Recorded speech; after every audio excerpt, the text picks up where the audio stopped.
ঝড় বৃষ্টির রাতে পুলিশ কর্তার ফাঁকা বাড়িতে ডাকাতির ছক। সিভিক ভলেন্টিয়ারের তৎপরতায় পুলিশের জালে 3 দুষ্কৃতী। ঝমঝমিয়ে বৃষ্টি, কালো অন্ধকার, নিস্তব্ধরা। মালদার হরিশ্চন্দ্রপুরে সেই আবহে শিকারে নামলো একদল দুষ্কৃতী। লক্ষ্য সাব ইন্সপেক্টর বিপ্লব দাসের ফাঁকা বাড়ি। পরিকল্পনা ছিল, নিশ্চিত আবহাওয়া ছিল তাদের পক্ষে, আর সময় গভীর রাত 2টো।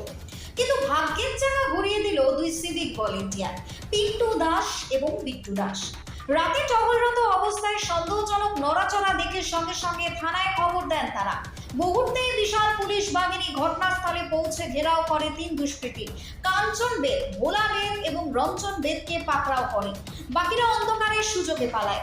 ধৃতদের জেরা করে পুলিশ জানতে পারে প্রায় 10 জনের দল ডাকাতির জন্য জড়ো হয়েছিল। পরিকল্পনা ছিল দুর্যোগপূর্ণ রাতে পুলিশের চোখ ফাঁকি দিয়ে ফাঁকা বাড়ি লুট করা।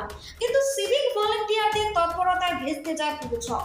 বাকি সদস্যদের খোঁজে তল্লাশি চলছে। বুধবার চাঁচল মহকুমা আদালতে 3 ধৃতকে 4 দিনের পুলিশি হেফাজতে আবেদন সহ পেশ করা হয়েছে। মালদা থেকে বিশ্বজিৎ মণ্ডলের রিপোর্ট, টার্গেট বাংলা নিউজ।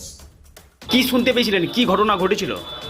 আমি তো রাত্রে সেরকম ঘটনা বলতে পারবো না, তবে সকালে এসে যখন দোকান খুললাম তখন শুনতে পেলাম যে এখানে 10 জন ডাকাত এসেছিল, এসে ডাকাতি করার চেষ্টা করেছিল। পুলিশ তখন পেট্রোলিংয়ে যাচ্ছিল। এখানকার পুলিশ যথেষ্ট তৎপর এই ব্যাপারে, তো সঙ্গে সঙ্গে সেটা ধরা পড়েছে। 3 জনকে ধরেছে, বাকিগুলো পালিয়ে গেছে।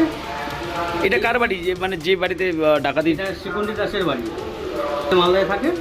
আর ওর ছেলেও বর্তমানে পুলিশ অফিসার, সম্ভবত শিলিগুড়িতে পোস্টিং, জেলিংয়ে। যাই হোক, তো পুলিশেরই বাড়ি এটা। কালকে সারা রাত বৃষ্টি পড়ছিল, তার মধ্যেও সিভিক পুলিশরা এখানে পাহারারত সবসময় থাকে রাত্রিবেলা। তো তাদের তৎপরতায় এবং পুলিশের ভ্যান আসছিল সেই মুহূর্তে, তো ভাগ্যক্রমে সেই মুহূর্তে এসেছিলো। আর পুলিশ এমনিতেই তৎপর, তাতে ওই ডাকাতির যে ওদের প্ল্যান সেটা ভেস্তে যায়। আর 3 জনকে ধরে ফেলে, আর বাকিগুলো পালিয়ে যায়। বিরাট বড় একটা ক্ষতি হতো, বাড়িতে তো কেউ ছিল না।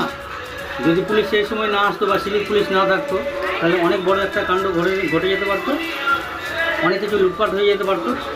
তো ধন্যবাদ জানাই আমাদের এখানকার পুলিশদেরকে, পুলিশ প্রশাসনকে, আর সিভিক ভলেন্টিয়ার যারা ছিল পাহারারত তাদেরকেও ধন্যবাদ জানাই। তাদের তৎপরতায় এই ব্যাপারটা ঘটতে যাবে। আমার নাম পরেশ পাল, আমি তার সামনের দোকানেই আমি থাকি, এই দোকান করি, আমার পেন্টের দোকান।